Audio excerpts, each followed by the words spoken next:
Welcome to Inspired Change, a new inspirational and motivational broadcast that strives to empower men in a positive way, designed to educate, empower, and inspire even the busiest individual on the go over that first cup of coffee. Please join me in welcoming Gunter, international psychologist, author, speaker, and producer. G'day everybody, this is Gunter coming to you from the pre-apocalyptic isolation of my living room, basically. I've been thinking about what to talk about in this particular podcast, and I've already talked a lot about how to try and cope with this COVID-19 scenario that somehow has been thrust upon us at this particular stage in our history. It's not new. We've had epidemics and plagues before. Bible's been there, and even prior to the Bible, prior to the Abrahamic forefathers, humankind's always had to deal with some form of threat to its existence. Whether it's small, whether it's large, it's always been there. And to a large degree, it's dependent on your perspective, the perspective that you take of it as to how scary it is. So one of the things that I put up recently on social media was a quote by Ram Dass. Ram Dass was a very interesting guy who came through the 60s and 70s as a spiritual teacher. Very, very noble and wise man. And unfortunately, he departed this existence a few years ago after suffering a debilitating stroke, which, when I watched the documentary on how he was coping, didn't really hold him back other than physically. Mentally, he was in tune and on top of it as he ever was, I guess, in many respects, obviously with physical restrictions. The quote that I'm referring to is that he says that resistance to the unpleasant situation is the root of suffering. Now, a lot of us are going to nod sagely and go, yes, that's okay. Some of us are going to get slightly angry about it because we've been on a mission to attach ourselves to a persistent and constant state of happiness.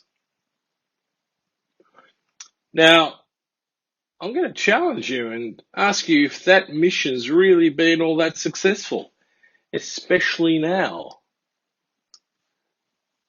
Is happiness really something that we should strive for? In fact, according to Eric Hoffer, another fairly well-read, learned man, he says the search of happiness is one of our chief sources of unhappiness. Now, I'm not being facetious. We get attached to ideas, beliefs, notions, such as, for example, the economy, which we treat in our culture as something that it's got a life of its own, but is simply an imaginary way of explaining how exchange between human beings goes. Now, it's been hijacked by technology and artificial intelligence, for want of a better word.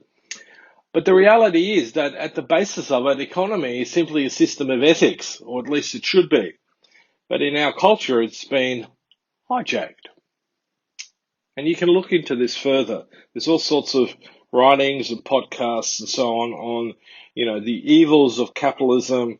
And for a start, I don't believe necessarily capitalism really is an evil.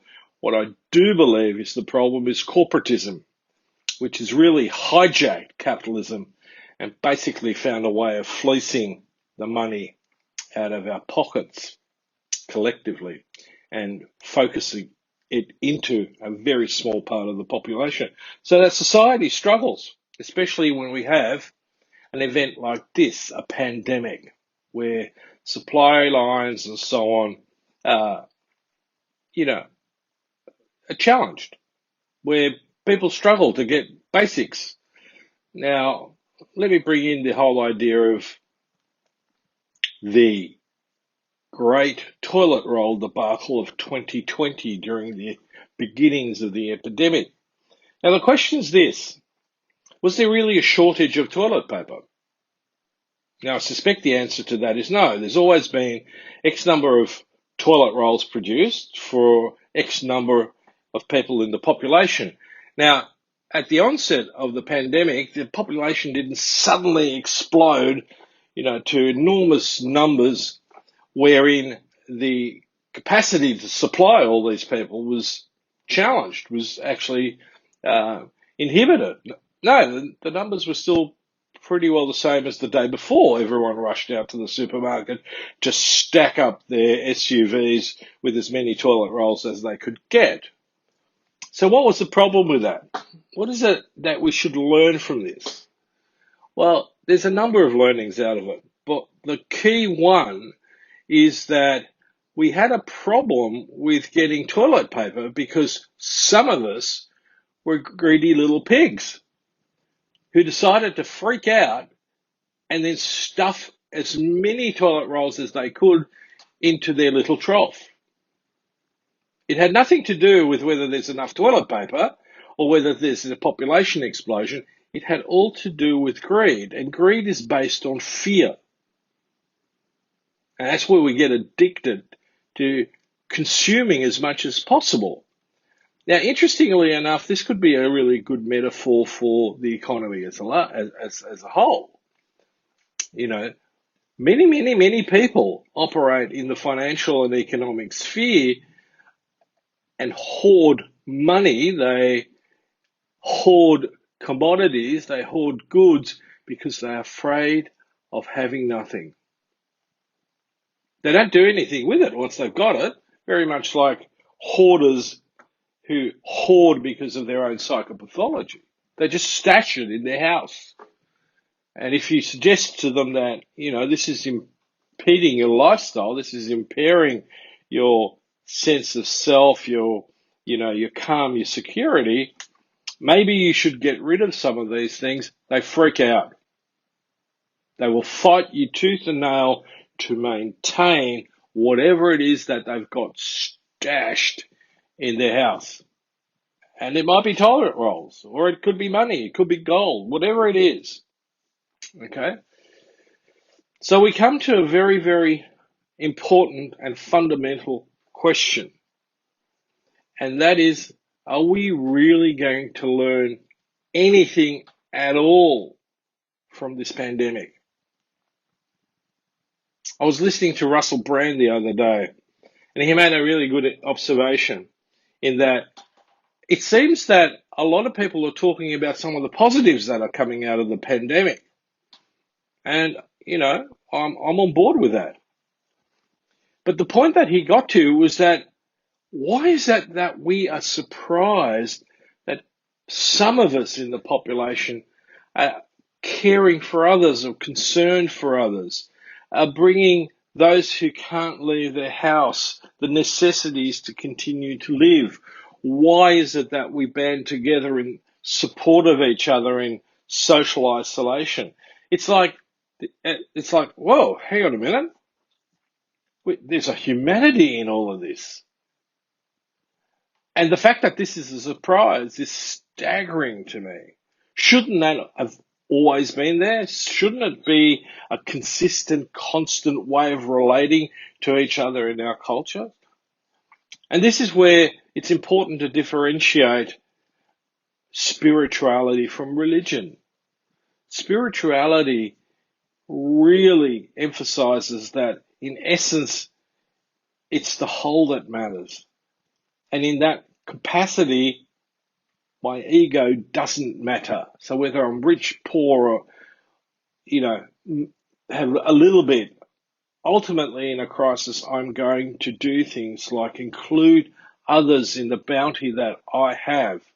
I saw this video on Facebook recently, and, as much as I've got mixed feelings about it, there is a platform wherein it can be used for good, like all things.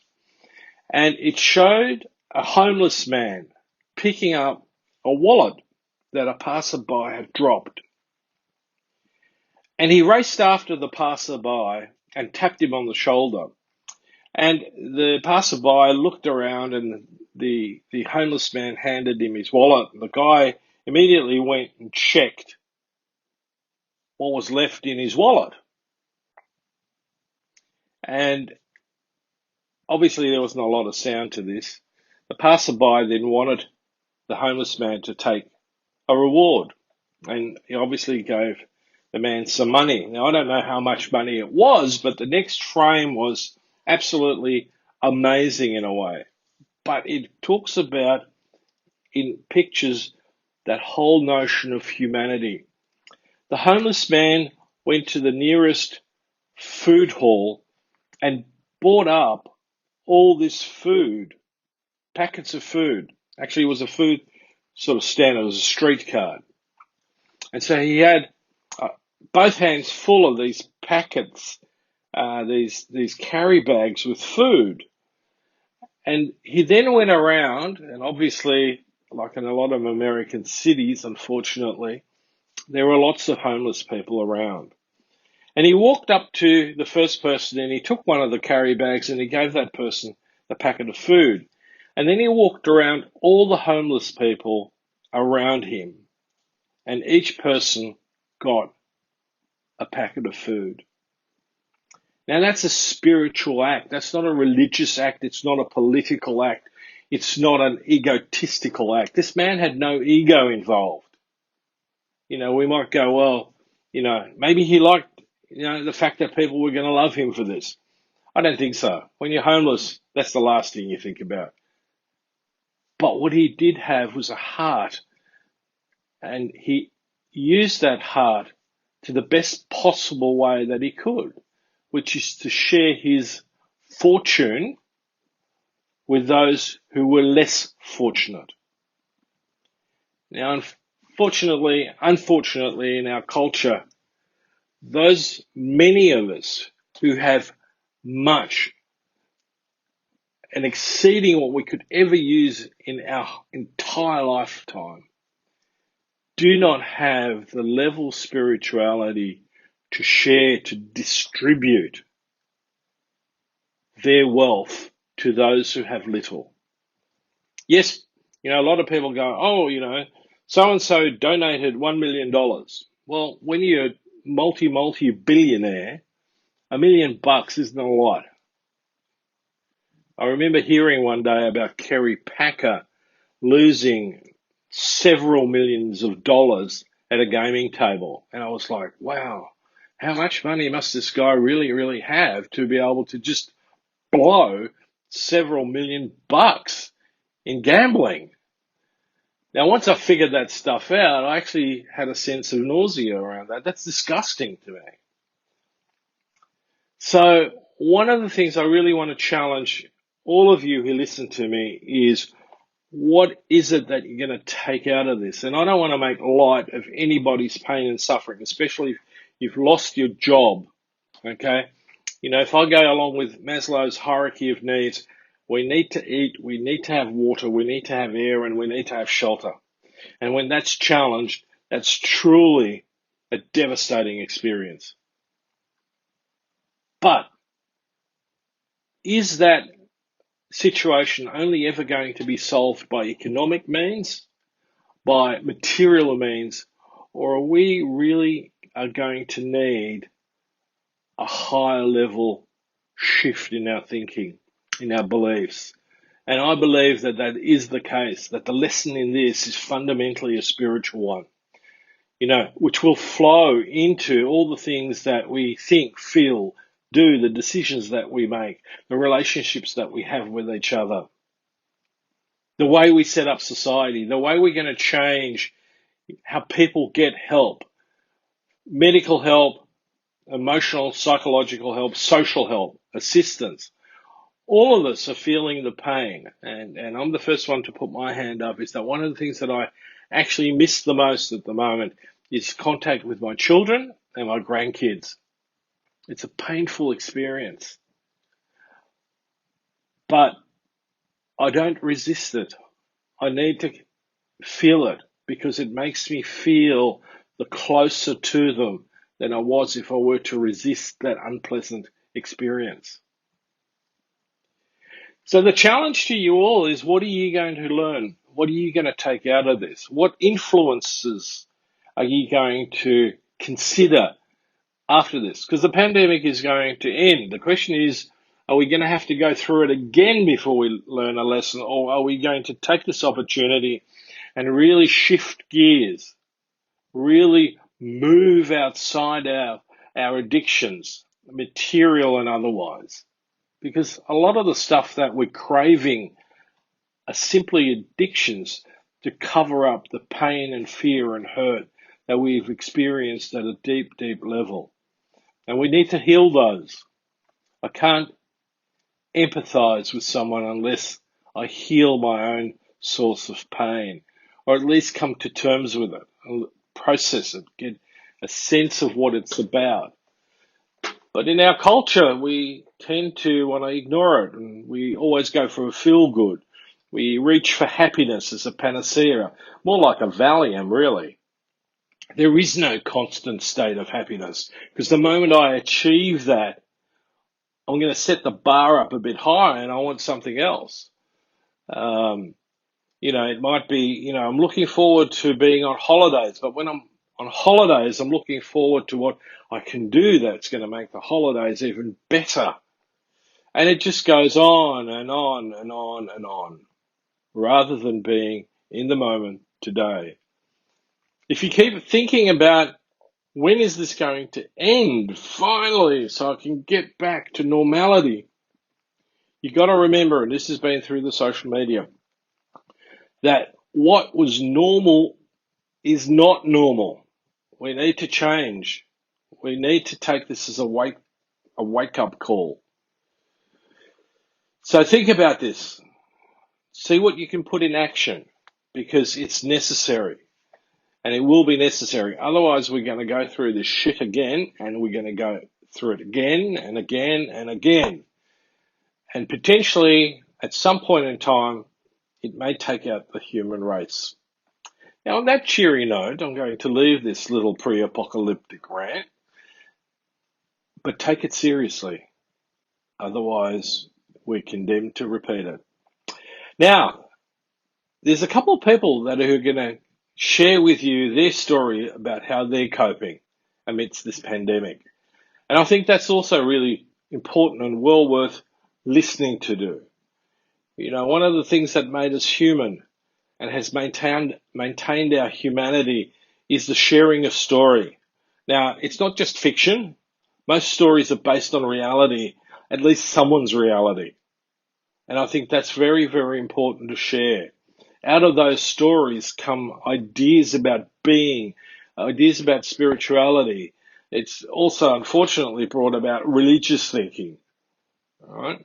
Now, I have no problem you being religious as long as that's based on your spirituality, on a collective spirituality, wherein we include people rather than exclude them, where we respect differences, where we are distributive in our being, where we cooperate with one another. They're all the principles out of a new masculinity, but this applies to all of us, irrespective of gender, irrespective of ethnicity, irrespective of religion. This surpasses all of it. So pay attention to what people are sharing with you, what they're willing to give you as a gift. Now, as a highlight for this podcast, I want to introduce you to several very, very special people who are going to share with you their moments of inspired change during this time. And that is Andrew Flores, Gayla Bentley, Jenny Lisa, Kristen Ruggeber, Laura Medina, Naomi Knapp, and Suzanne Badger. Please give them your time and allow them to share with you to what's made a difference to them. Hello, this is Andrew Flores. What I like to do whenever I am feeling what's going on with the COVID-19, I try my best to do some exercise. I try to read, try to be productive. I also try to give words of encouragement to people that are like on Facebook and different social media platform outlets. I love to paint when I can. I do some writing and just basically try to look at the the upswing of things, even though it's kind of hard sometimes. I do have to admit myself, it can be very difficult and it can be challenging, but I know that in the end that this we will overcome. I try to look for the positive in things, even though some people may not appreciate that. So that is what I try to do. And of course, follow the guidelines, stay home, keep away 6 to 8 feet away from people, and I wear a mask. So this is what I try to do. Again, I'm Andrew Flores, and I hope you have a great day. Thank you. Darlings, this is Gayla Bentley, the Style Instigator. I'm inspiring change. I've been dumpster diving way before the virus and collecting all these beautiful things, because what we needed to do was move a homeless woman into an apartment and style it full of all these beautiful treasures that we redid. And what a difference this made in her life. Don't let the people that you see on the streets think that's the end of their lives. You can inspire change in them. God bless you all. Mwah. Hi, this is Jenny Leeser, and I wanted to share with you how I feel and what I'm doing during this quarantine time, a very, very unexpected and rapid and drastic change into our lives. Going from working crazy heavy days in the fashion world to not doing anything, I created a schedule of productivity and positivity, because it's very, very important day by day to keep some sort of activities that you do as a routine and you still enjoy while keeping safe at home, developing new hobbies, as well as, most important, making sure you're safe, keeping in touch with your friends. And most important, making sure that we are grateful for the life that we have and revaluing everything that, we've done and that we're doing and that we will do. Keep safe, be good, and, be here. Our next door neighbor is a single mother with one teenage daughter, and she unfortunately lost her job. So Mike and I have decided to help them in any way we can, both financially and basically with food, to make sure that they have their pantry well stocked. So we're taking food over there tomorrow, and we'll continue until this whole mess is over. I inspire change by being the change. Gandhi was right, and I take it to heart. I love people, all people. I'm purposely blind to all the things that divide us and hyper aware of all the things that unite us. And that's how we gotta live. That's how we gotta love. Kindness matters. It reaches people on such a deep level, and we have to keep trying. And I will always, always, always care about people. My name is Suzanne Badger, and I am from College Station, Texas, just a little north of Houston, and I work for an app that's on a mission to end distracted driving. We have partnered with an urgent care center in our community, and we are delivering meals to vulnerable people. We go purchase the meals at restaurants and then go to individual homes and deliver it to people who are dealing with difficult things. Either they're unemployed or they're the only person in the household that's caring for a loved one that's disabled or has Alzheimer's. And what we're seeing is just pure joy on these people's faces. Sometimes a few tears rolling down their cheeks, but it's nice to know that in the midst of all of the hard stuff, that community really exists at the grassroots. Hi, this is Miranda Spigner-Sapone, Executive Producer of Inspire Change with Gunter. Thank you so much, everybody, for listening to our show. If you have questions or comments, you can reach us at development@noirtainment.com. That's development at noirtainment.com. noirtainment.com. Anyway, I wanted to again just speak. You don't hear from me very often as the producer of the show, but I wanted to take some time to really thank everybody. Since we've moved into season 2, we've expanded our format from the 6-minute podcast to 20 minutes per episode. We've gotten a significant bump in just listeners everywhere, and we really, this movement is very special. It's, it's tied to the goodmengreat.com movement that's global, and the masculinity that inspires change that's on Amazon Prime, and really, helping to practice moderation and balance and kindness and throughout the world for men and women and united humanity. And we've got a lot of exciting things we're going to do on this show, from get special guests, maybe do a live show. If you've got ideas, definitely email development@noirtainment.com. We've got some new things that are launching, and we really hope to hear from you and get more involvement, and maybe having some listeners, call in if they want. We've been transitioning, because normally we broadcast out of my studio in LA, and with the global pandemic, like everybody else, we've had to transition to my home office. So you may hear a plane overhead. I'm not going to keep doing the time. I think there's a helicopter going aboard, but that's just part of all this pandemic stuff going on. So everybody, just keep practicing kindness, contemplate something beautiful, but always practice kindness every day, because anything you can do make a difference. And once again, thank you for everybody that participated in this round of inspiring change with your stories on what you're doing. There will be more opportunities, so if you missed out, maybe we'll catch you on the next one. Thank you again, and thank you for listening to Inspired Change with Gunter. Love can take us so high. Love can take us up amongst the stars. I can see that. Look into your eyes. Love can take us higher. Yeah, love can take us higher. Yeah, yeah, yeah, yeah.